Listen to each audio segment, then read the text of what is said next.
Hi everyone. I wanted to put the music on a little bit higher because it's so nice and relaxing. So I had some of that leftover salmon that I had cooked yesterday, and so I thought, why not make some salmon pasta? So I have that, about half of that serving. That, I mean, look at that. That's pasta for two, actually, really. So what I did was I boiled some of these beautiful, beautiful bow tie pastas. And what you do is you fill up your pot with water.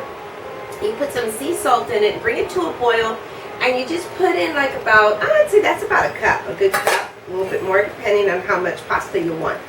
And then you make it and you bring it to a boil. You cook it al dente, which means to the bite. That means you don't want it too soft and you don't want it too hard. So it takes only about, let me see, 5 to 6 minutes maybe. So anyways, and then I have a mixture of this spinach. So I just tore the spinach, into pieces. I didn't really cut it. And I mixed it in with some arugula that I had in the refrigerator. And I have the leftover spices. This is a Cajun spice, just in case I want to spice it up some more. And then I have the oregano and the thyme. And I have that mixture, the salt, pepper, and the two kinds of peppers, the white and the black pepper.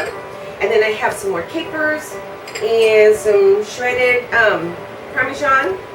Oh, it's so good. If you can get it in the block and shred it, it's a whole different flavor. Yum. It's delicious. A little bit of lemon if I need that, if I decide to use it. And so and I have some cremini mushrooms. I love cremini mushrooms. I just sliced them up.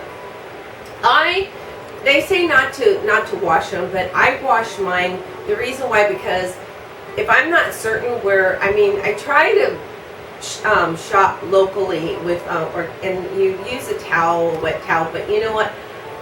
Just to be precautioned, I wash mine. I rinse them and I chop them up. Maybe I shouldn't, but I'm going to use them right away. So, and I have the extra virgin olive oil with the canola oil. I have a little bit of butter, half and half if you want to bring it into like a fettuccine kind of pasta, which you can, and then a little bit of white wine. I have a little bit of white wine left over. So I'm going to turn this on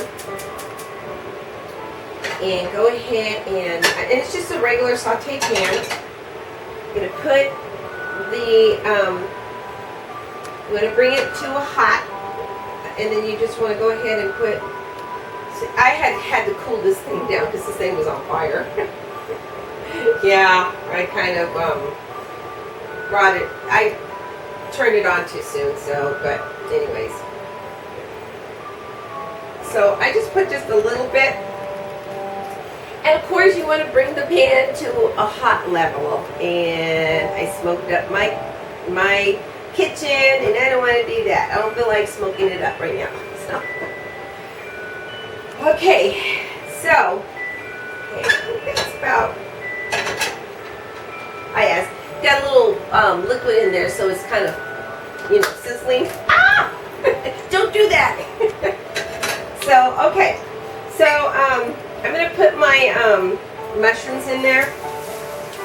And you can, if you want, you can put some, some onions. It's just however you want to do it. And then I want to kind of saute these. Oops! I'm going to eat it. Oh, the cremini mushrooms are so sweet. Cremini mushrooms are basically baby portobellos. So, very, very delicious. See how easy that was? And then, basically what I'm going to do, I'm going to add my, and when, by the way, I almost forgot, when you, after 5-6 minutes, you take it out right away to stop the cooking process, and then you run it in cold water, okay, right away, so it doesn't continue to cook, and you don't have that nasty, soft pasta. just kind of like that. If you want to add some butter to it, you can. Okay, I might just add just a little bit butter. Not supposed to, but I am.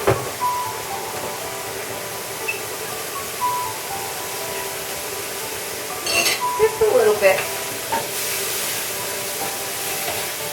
Okay. Now I'm going to go ahead and add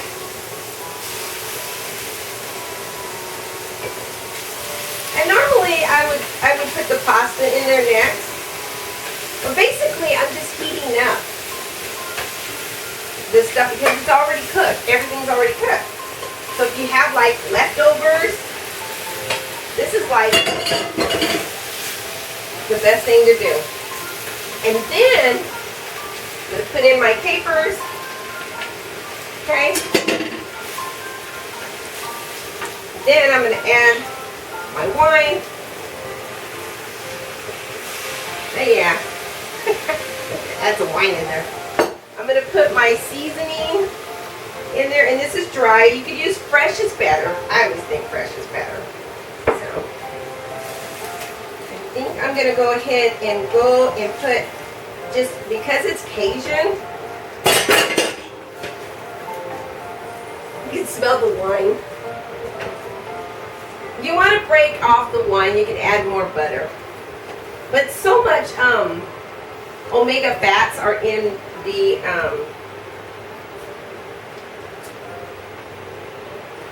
salmon itself. So that's all going to go together. Oops. Okay. I'm going to add a little bit of the lemon. Bring some acidity to it. And then I'm going to go ahead and put a pinch of the Cajun seasoning that I used.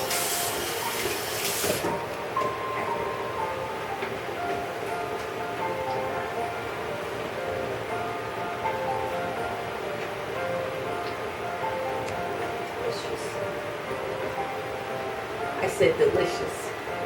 This is going to be good. And if you want to add the half and half in there, you can. But, and then if you want to add the half and half, you can. I'm trying to tell myself, but I'm not going to do it because I need to lay off of that half and half. And then I just sprinkle it with, you put the half and half, and then you put the cheese in there.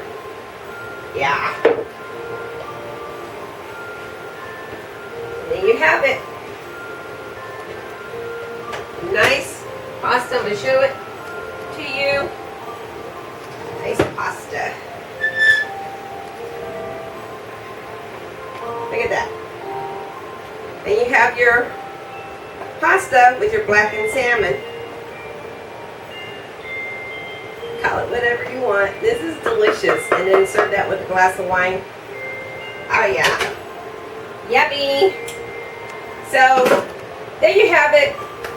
And then I'm going to go ahead and serve it in my bowl here.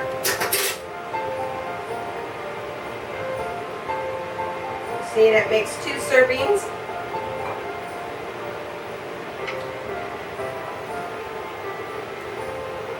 Or 2. And then you have it. You can just shred some more cheese on there, put a little bit more herbs if you want, but I don't think it needs it. So, there you have it. You have my leftover, with your leftover salmon that you cooked, and that I cooked yesterday, and that'll be good. So I'll talk to you later. Okay, bye.